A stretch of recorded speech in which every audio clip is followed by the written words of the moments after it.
Hola, ¿cómo están? Mi nombre es Paulina Álvarez y les quiero presentar mi mapa conceptual titulado Grandes hitos del siglo XX y XXI.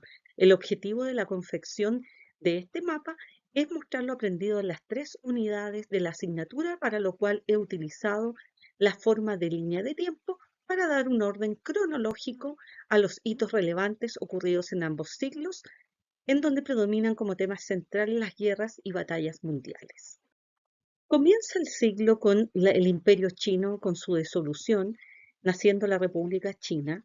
Luego, en el año 1914, estalla la Primera Guerra Mundial.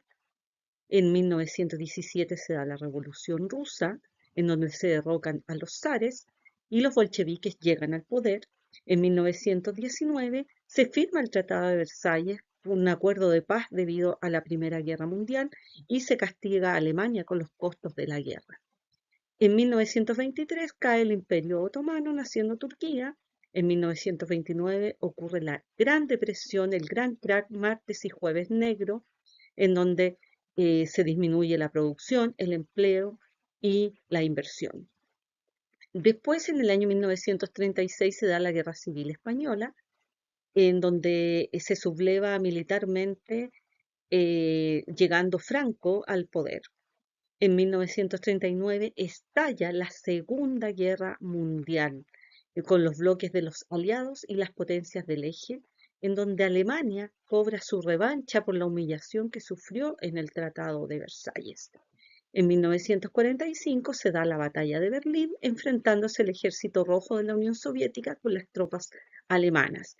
Y es en este mes, a fines, que muere Hitler suicidándose en su búnker.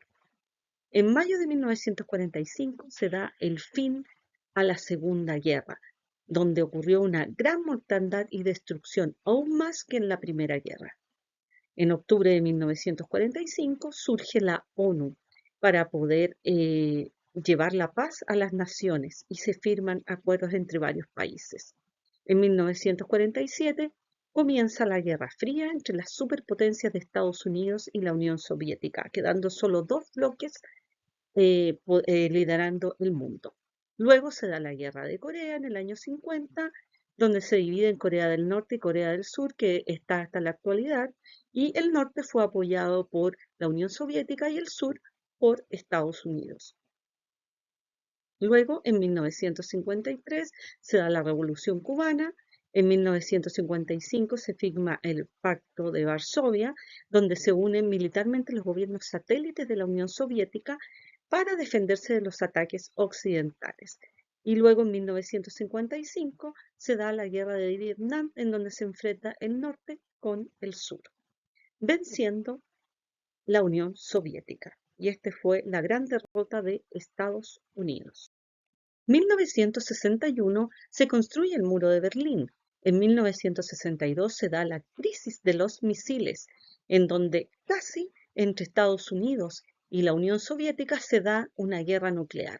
En 1969 el hombre llega a la Luna en esta carrera espacial que tenía la Unión Soviética con Estados Unidos.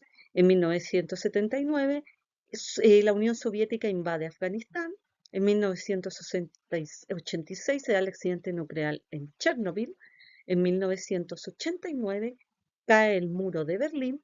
En 1990 hasta 1991 se da la guerra del Golfo Pérsico, en donde Estados Unidos y la OTAN atacan Irak, venciéndolo obviamente. En 1991 se da el fin de la Guerra Fría y la caída de la Unión Soviética. Las causas fue la caída del Pacto de Varsovia, los gobiernos satélites que se independizan, el fallido golpe de Estado de la Unión Soviética y la retención de Gorbachev y su posterior dimisión. En 1997 tenemos la crisis asiática. En el 2001 parte el siglo XXI con este terrible suceso de terrorismo, en donde caen las Torres Gemelas, ícono económico mundial del poderío de Estados Unidos. En el año 2020 nos vemos enfrentados a la terrible pandemia del COVID. En el año 2022 se da la guerra de Ucrania, donde Rusia pretende recuperar territorios estratégicos. En 2023 vemos la guerra de Israel en Gaza. Y en el 2024 hemos visto este pacto firmado entre Rusia y Corea En conclusión, el pasado siempre está resurgiendo de parte de los países que tuvieron rencillas en el pasado, cuyos líderes pretenden recuperar territorios estratégicos perdidos, y al parecer la Guerra Fría no terminó del todo, ya que el acuerdo reciente entre Rusia y Corea del Norte ha causado gran preocupación en Occidente y en Ucrania. Me ha encantado hacer esta actividad, ya que la historia es muy importante para comprender los sucesos y he aprendido mucho. Hasta